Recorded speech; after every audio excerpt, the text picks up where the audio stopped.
Book of 2 Chronicles, chapter 35. Welcome back to Bible Breakdown. Today we're reading 2 Chronicles 35. After renewing the covenant and leading the nation back to God's word, King Josiah now restores the celebration of the Passover. This chapter records one of the greatest Passover celebrations since the days of Samuel. It also tells of Josiah's unexpected death in battle. Even though Josiah was one of Judah's most faithful kings, this chapter reminds us that we should carefully listen when God speaks, even through unexpected people.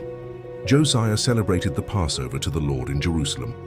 The Passover lamb was slaughtered on the 14th day of the first month.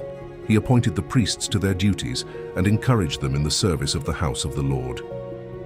He said to the Levites who instructed all Israel and who had been consecrated to the Lord, "Put the holy ark in the temple that Solomon son of David, king of Israel, built.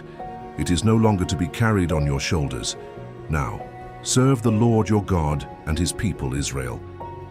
Prepare yourselves by your families according to your divisions, following the instructions written by David, king of Israel, and by his son Solomon. Stand in the holy place according to the family groups of your fellow Israelites, with a division of Levites assigned to each family.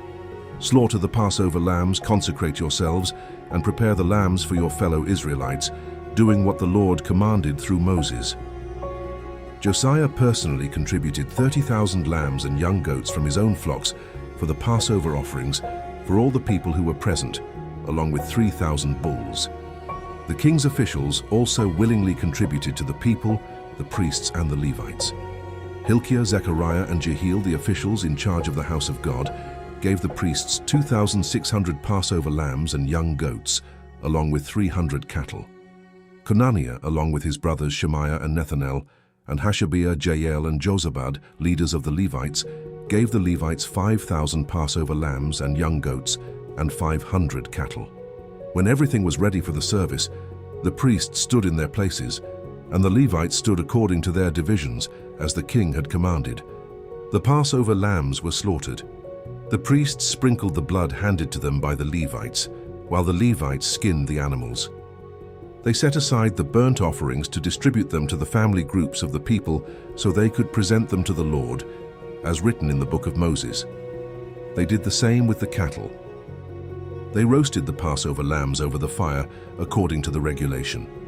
The holy offerings were boiled in pots, kettles, and pans and quickly distributed to all the people. Afterward, the Levites prepared portions for themselves and for the priests, because the priests were busy offering burnt offerings and fat portions until nightfall. The singers, the descendants of Asaph, were at their places according to the commands of David, Asaph, Heman, and Jeduthun, the king's seer.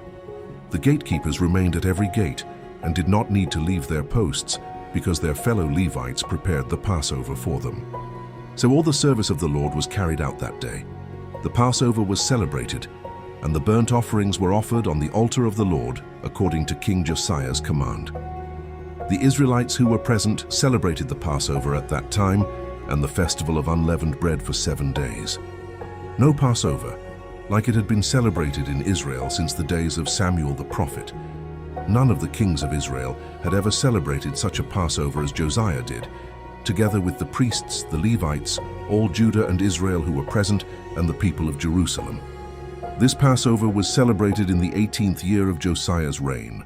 After all this, when Josiah had set the temple in order, Necho, king of Egypt, went up to fight at Carchemish on the Euphrates, and Josiah marched out to confront him.